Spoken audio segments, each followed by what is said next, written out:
Attention please. Sekarang kamu mendengarkan podcast Siri Komahi UGM. Thank you for stopping by. Enjoy. Selamat pagi semuanya. Pagi semuanya, Kembali lagi di Siri. siaran bareng Komahi. Nah, pada kesempatan kali ini kita kedatangan special guest banget ya guys ya. Spesial banget, tak? Dan juga pada tema kali ini kita akan membahas gastrodiplomasi dan tentunya kita akan menghadirkan narasumber yang juga berpengalaman di bidangnya. Mungkin langsung aja ya. Please welcome Mbak Arin. Halo Sobat Hihi semua. Ya, selamat pagi Mbak. Selamat datang Selamat juga pagi. di podcast kami, Podcast Siri di season 4, episode 4. Sebelumnya aku mau ngucapin terima kasih kepada Mbak Arin sudah bersedia meluangkan waktunya untuk jadi narasumber di episode kali ini. Mungkin kita langsung aja ya Mbak ya ke perkenalan secara singkat boleh, secara panjang juga boleh, senyamannya Mbak Arin. Oke, thank you banget teman-teman Siri dan juga Sobat Hihi. Thank you for having us today.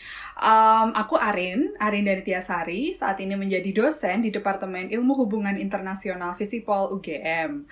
Research interestku akhir-akhir ini lebih banyak tentang cybersecurity dan cybersecurity analysis gitu, tetapi dulu waktu S1, dan by the way S1 ku juga di HI UGM, aku menulis tentang gastrodiplomasi dan hubungannya dengan tourism kayak gitu. Jadi kurang lebih aku pernah melakukan riset tentang gastrodiplomasi dan semoga yang aku sampaikan nanti bisa bermanfaat buat teman-teman pendengar podcast Siri. Keren banget ya guys ya. Keren banget. Juga dengan pengalaman yang Mbak Arin sudah pernah lakukan ini, kita juga berharap semoga podcast ini akan memberikan wawasan lebih kepada pendengar untuk tema gastrodiplomasi. Mungkin kita moving on aja ke first question ya Mbak Arin ya. Jadi untuk yang pertama, apa sih Mbak gastrodiplomasi itu? Dan mengapa topik ini tuh bisa dianggap sebagai metode diplomasi yang abadi ya Mbak? Oke, jadi gastrodiplomasi itu kan suatu istilah ya. Jadi kita bisa lihat dari kata gastro dan diplomasi. Gastro itu sendiri artinya secara harfiah adalah perut. Dan diplomasi adalah cara berhubungan yang damai, non-violent gitu, untuk mengajukan kepentingan-kepentingan tertentu seperti itu. Jadi kurang lebih gastrodiplomasi itu adalah bagaimana melakukan diplomasi menggunakan makanan sebagai media. Tapi instead of makanan yang diartikan sebagai food, ini lebih ke kulinernya. Jadi kalau food itu kan pangan ya.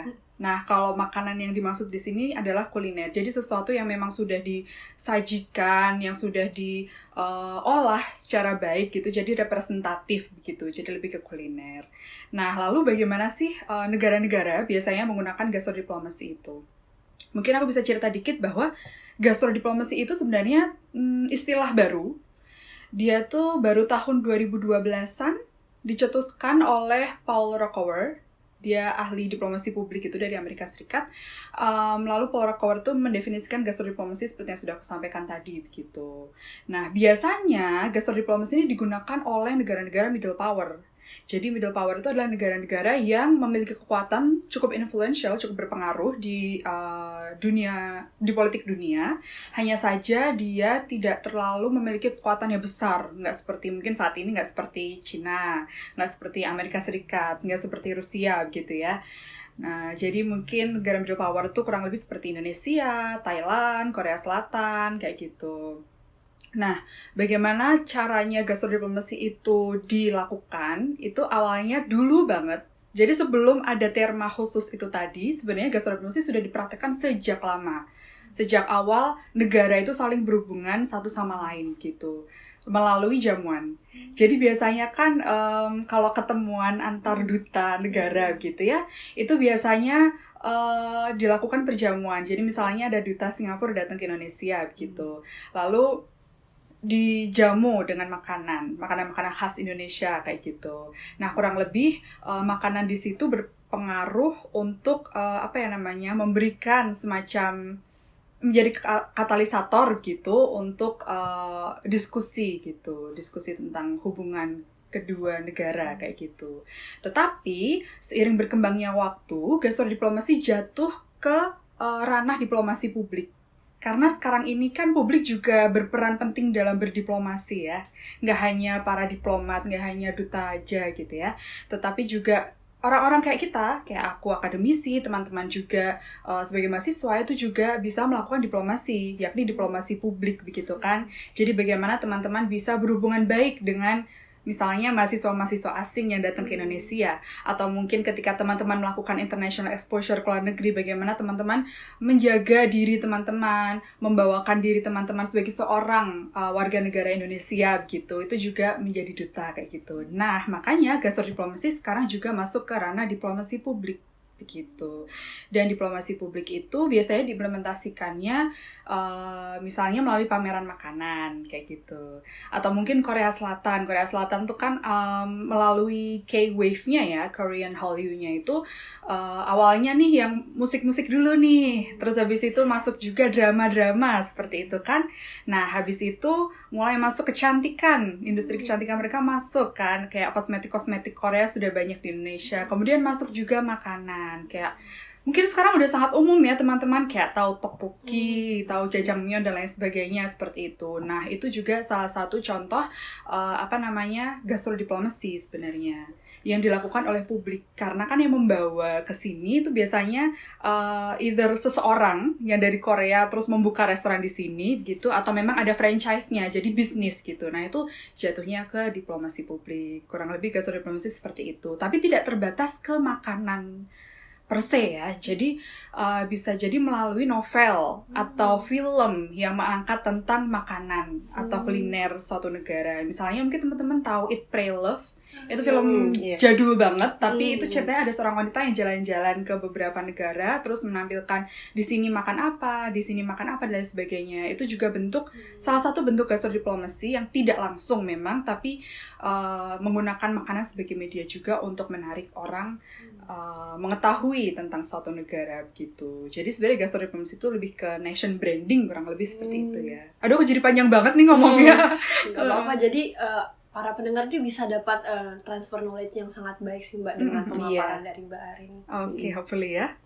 Ya, ngomongin tadi tentang bagaimana sekarang kita bisa lihat bahwa Korea memperkenalkan makanan ke Indonesia, dan kita bisa lihat ada tteokbokki di pinggir jalan atau bahkan stand-stand makanan ya, Tak. Yes. Mungkin pasti sering beli juga nggak sih jajan, kalau di sini di Maguwo mungkin ya.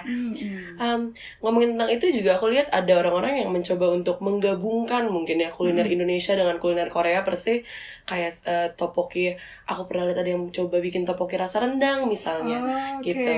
Itu ada penggabungan jadi ya Mbak, juga ada semacam akulturasi mungkin, atau bagaimana Mbak itu menurut Mbak? Kalau menurut aku sebenarnya itu agak politis sih ya. Kalau dilihat dari kacamata beliau, aku melihatnya lebih ke kayak gini. Makanan misalnya tadi ya contohnya tteokbokki rasa rendang ya, kita ambil contoh.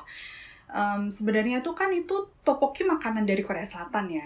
Tapi somehow orang Indonesia berusaha untuk memasarkan itu supaya cocok di lidah orang Indonesia. Misalnya orang Indonesia lebih familiar dengan rasa-rasa seperti rendang dan lain sebagainya.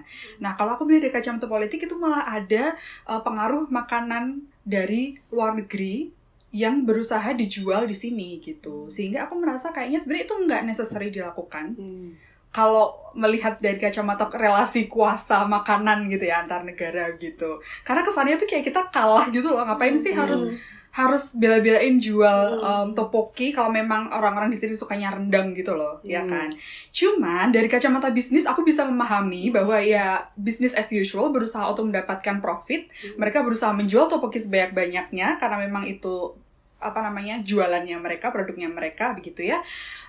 Tetapi berusaha difusionkan itu tadi. Tapi fusion itu sendiri sih bukan hal yang salah sebenarnya kalau aku melihat kalau secara umum, karena ya namanya juga attempt of kuliner gitu. Cuman kalau dari relasi kuasa makanan, aku melihat itu sebenarnya nggak necessary untuk dilakukan gitu. Dan justru itu menjadi tantangan tersendiri yang menurutku itu adalah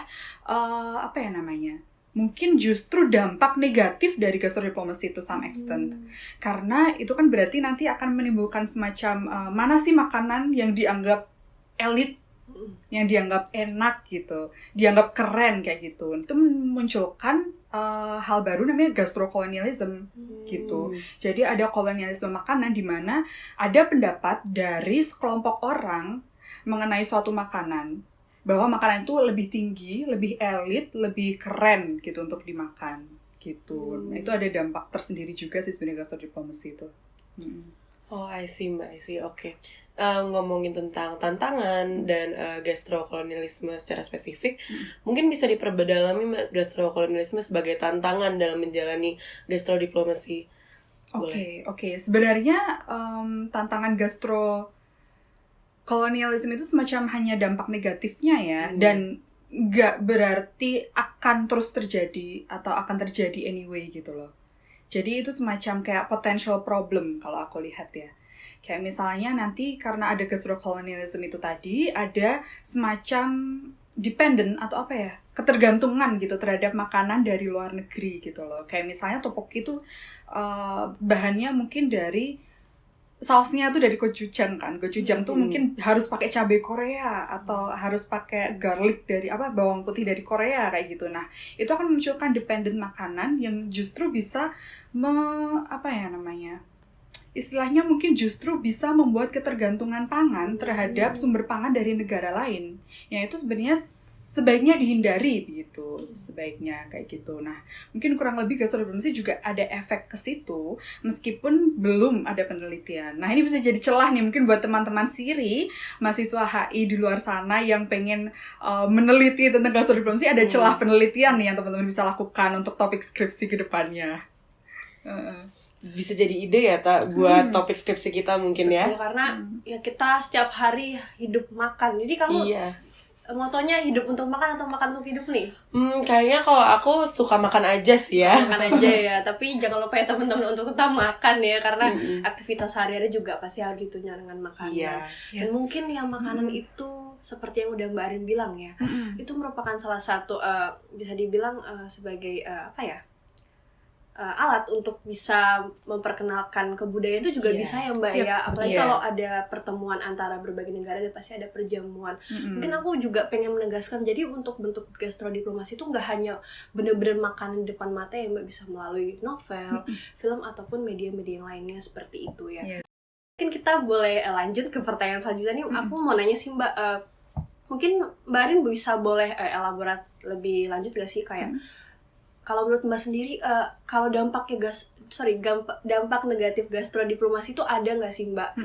Dan apakah dampak tersebut tuh juga bisa merugikan khususnya berbagai negara-negara nih, karena kan gastrodiplomasi nih ya. Mungkin boleh lebih lanjut dijelaskan Mbak. Kalau dampak negatifnya mungkin seperti yang sudah aku sampaikan tadi ya, tentang gastrokolonialisme, munculnya dependensi kepada bahan pangan dari negara lain yang membuat suatu negara itu tidak mandiri pangan seperti itu, atau pangan lokalnya jadi hilang karena pasarnya lebih fokus ke pangan-pangan dari luar negeri itu tadi kayak gitu. Mungkin dampak negatifnya itu. Tapi dampak negatif yang berkaitan dengan hubungan negara gitu, misalnya bagaimana sih gastrodiplomasi misalnya itu membuat negara malah jadi retak hubungannya, itu so far belum terlihat ya, kecuali sebenarnya ada attempt of gastrodiplomasi di situ, tapi ada insiden. Jadi misalnya ketika menjamu terus ada makanan basi atau makanan alergi yang belum dikonfirmasi, itu bisa nih berdampak kepada hubungan negara karena mungkin dianggap usaha untuk pembunuhan gitu misalnya. Tetapi sejauh ini dalam melakukan gastrodiplomasi, aku yakin negara-negara itu selalu memiliki protokol yang ketat. Jadi insiden-insiden itu most likely bisa dihindari. Jadi kalau in terms of dampak negatif gastrodiplomasi terhadap hubungan antar negara itu kayaknya nggak ada sih. Mungkin lebih ke tadi itu dependensi itu tadi begitu. Oh ya Mbak, mungkin aku mau izin nambahin juga, pasti Gisa dan juga Mbak Arin pernah nggak sih kayak nemu menu makanan internasional tapi yang dibuat aneh-aneh gitu, kayak misalnya mungkin pernah tahu kosang tapi yang dianeh-anehin gitu loh Mbak, kayak mungkin di kroffel gitu ya, itu juga kayaknya menurut aku kayak agak menistakan makanan negara lain gitu. Jadi kalau menurut Mbak bagaimana sih, apakah kuliner asing nih terus kayak masuk ke Indonesia terus kayak ternyata dibuat bermacam-macam varian yang ternyata itu sepertinya menyalahi kodrat asalnya gitu, apakah dari kasus seperti itu akan bisa menyebabkan mungkin dari Indonesia sama negara lainnya itu akan kayak mungkin semacam bukan perang yang seperti perang seperti apa, cuman mungkin kayak mengkritisi kayak kok Indonesia seperti itu ya. Seharusnya di negara kami asalnya seperti ini, itu tidak boleh seperti itu menyalahi aturan kuliner dari negara kami. Mungkin kalau Mbak Arin tanggapannya seperti apa ya dengan kasus-kasus seperti itu? Oke, itu pertanyaan yang sangat menarik Tata ya. Jadi bagaimana kreativitas orang dalam menginovasikan makanan gitu ya, bahkan mungkin kuliner-kuliner dari luar negeri begitu. Kalau aku rasa ini nih uniknya diplomasi publik begitu ya. Diplomasi publik itu sangat mengalir, tergantung siapa yang berhubungan satu sama lain, tergantung siapa yang membawa makanan atau kuliner itu ke sini, seperti itu. Jadi aku rasa nggak pernah nih ada kasus yang misalnya teman-teman dari Prancis, croissant kayaknya dari Prancis ya, correct me if I'm wrong.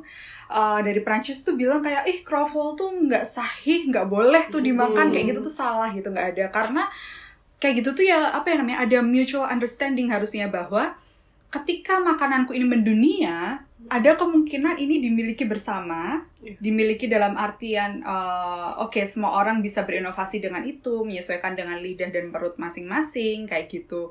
Itu nggak ada masalah sama sekali, sepertinya saya rasa begitu, karena ya diplomasi publik tadi itu sangat cair. Jadi nggak yang harus seperti ini. Beda kan kalau misalnya diplomasi yang berkaitan dengan misalnya humanitarian aid, memberikan bantuan humaniter gitu ya. Harus rigid gitu loh. Bantuan yang diberikan misalnya harus tentang kesehatan. Berarti alat-alat kesehatannya yang misalnya vaksin harus yang jenisnya seperti ini. Harus yang expired date-nya seberapa lama. Itu kan. Dan kalau misalnya tidak sesuai, itu akan menjadikan konflik gitu. Karena kok dikasihnya vaksin yang kadaluarsa sih, kayak gitu-gitu. Tetapi yang makanan ini atau kuliner ini tuh mengalir banget karena diplomasi publik itu tadi. Orang bebas berkreasi, orang bebas berinovasi, karena ya pada dasarnya kreativitas dan inovativitas itu nggak bisa dihambat begitu, nggak boleh kan, karena itu hak orang gitu. Jadi kayaknya nggak ada masalah deh kalau ada yang bermain-main dengan makanan gitu. Berarti kalau untuk suatu kuliner itu jadi dibebaskan kepada orang yang mengolah ya Mbak ya. Berarti kayak ya udah sesuai kreativitas masing-masing aja tanpa mengurangi esensi dari makanan tersebut ya. Yes. Tapi justru itu memperlihatkan kekuatan dari Prancis sendiri kan di Indonesia, karena makananku nih segitu berpengaruhnya sampai orang tuh bikin inovasi gitu. Jadi menurutku itu cukup efektif gitu. Tapi aku setuju, mungkin Tata juga sering ngeliat kali ya, ada orang-orang yang merasa makanan ini harusnya rasanya begini, tapi malah jadinya begini. Terus ada konflik antara orang yang merasa dia paling ngerti makanan tersebut mungkin ya. Di negara seperti Indonesia juga yang aku lihat budayanya macam-macam dengan makanan khas daerah yang emang punya ciri khas masing-masing. Mungkin let's say again kembali ke rendang let's say ya, yang emang ciri khasnya pedas dari Padang gitu. Tapi kita lihat di Jogja misalnya ada rendang yang manis, atau di daerah Sunda ada rendang yang juga manis gitu. Orang-orang cenderung merasa harusnya makanan ini seperti ini gitu ya Mbak ya.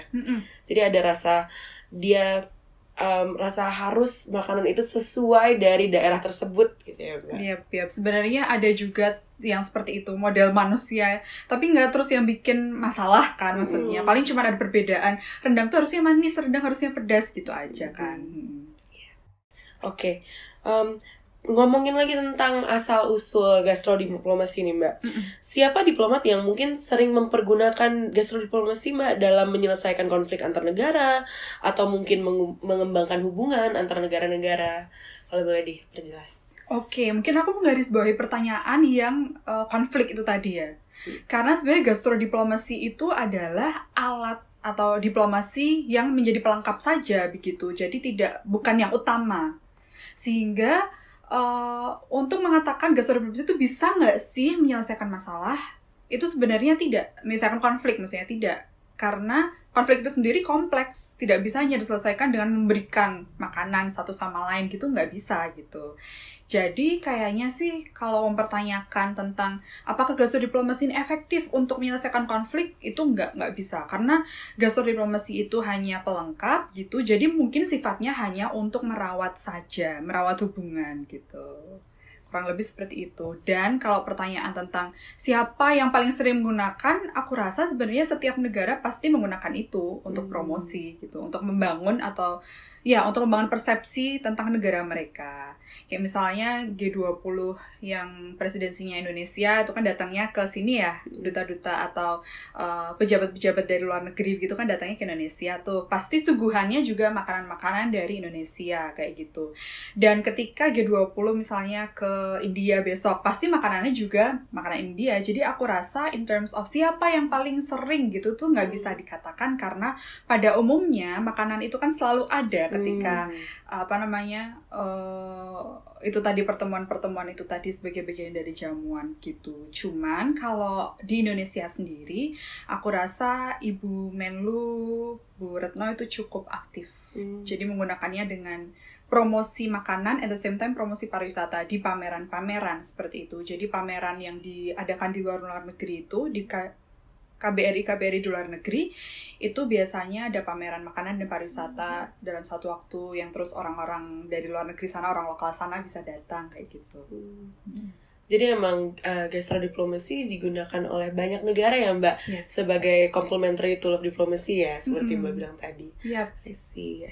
Ngomong-ngomong soal makanan nih, mungkin Gisa dan Barin mungkin pernah melihat berita mungkin yang ada orang jualan Indomie di Amerika Serikat. Iya. Dia kayak buka semacam burjo, kita nyebutnya burjo gitu ya Mbak ya. Kayak orang tersebut WNI itu buka semacam burjo, itu orang-orang jual Indomie dan juga berbagai makanan khas Indonesia yang mungkin bisa mengurangi kerinduan orang-orang Indonesia yang sedang berada di Amerika Serikat. Dan mungkin ini last question dari aku, dan untuk memperjelas juga dari diskusi kita yang sudah berjalan dengan sangat menarik nih, sangat membuat senang ya Gis ya, karena kita bisa melihat lagi ternyata gastrodiplomasi itu merupakan sebuah diplomasi yang dirasa relevan dengan semua negara juga. Siapa sih yang nggak suka makanan ya Gis ya, dan juga makanan itu juga sehari-hari itu dekat dengan kita. Dan mungkin last question ini, kalau menurut Mbak Arin sendiri, apakah gastrodiplomasi itu efektif atau tidak?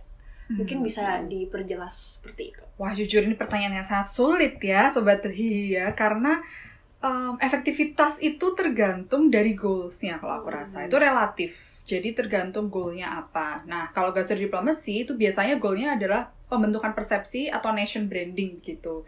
Apakah negara itu mau dikenal sebagai negara yang negara yang diverse misalnya. Kalau iya berarti misalnya Indonesia kan negara yang beraneka ragam ya, sukunya, bahasa, agama, dan lain sebagainya. Itu bisa dengan merepresentasikan makanan yang juga diverse, misalnya nasi kuning.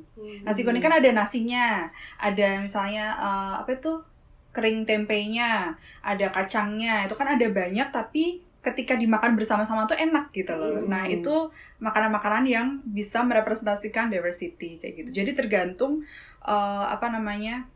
goalnya apa, nation branding yang mau disampaikan ke politik internasional tuh seperti apa, kurang lebih begitu. Lalu misalnya efektivitasnya selain yang tadi aku sampaikan adalah bagaimana makanan itu bisa masuk ke list the most favorite makanan di seluruh dunia gitu. Misalnya ada list dari BBC gitu, kayak tahun ini makanan yang menurut masyarakat komunitas di luar negeri anggap enak gitu ya, komunitas internasional enak, itu adalah makanan rendang misalnya nomor 1, 2 nasi goreng. Kayaknya tahun berapa itu pernah didominasi loh top 10-nya oleh makanan-makanan dari Indonesia gitu. Cuman aku nanti bisa dicari deh bareng-bareng gitu. Tapi juga kayaknya aku lupa deh tahun lalu apa tahun ini kayaknya pisang goreng masuk. Oh iya, snack paling enak ya. Baru banget ya kayaknya. Kalian kalau kamu suka pisang goreng gak guys? Suka banget, apalagi di Jogja ya, di setiap burjo pasti ada, hampir beberapa burjo pasti ada pisang goreng pakai susu kental manis atau meses ya, enak banget sih aku rasa. Kalau Mbak Rin sendiri gimana nih? Pisang goreng suka nggak Mbak? Pisang goreng top sih, top banget, enak. Kalau pisang gorengnya lebih suka yang kayak polosan gitu aja atau ada tambahan toppingnya gitu Mbak? Wah, aku sukanya yang ori aja deh, yang otentik. Yang ori aja udah enak banget ya Gis. Iya, bener banget Tak. Wah, menarik banget sih Gis. Banget Tak. Kamu seneng gak sih? Aku seneng banget kita udah ngomongin tentang gastrodiplomasi, asal-usulnya, dampak negatifnya, apakah gastrodiplomasi efektif atau tidak, dan bahkan ngomongin pisang goreng juga ya.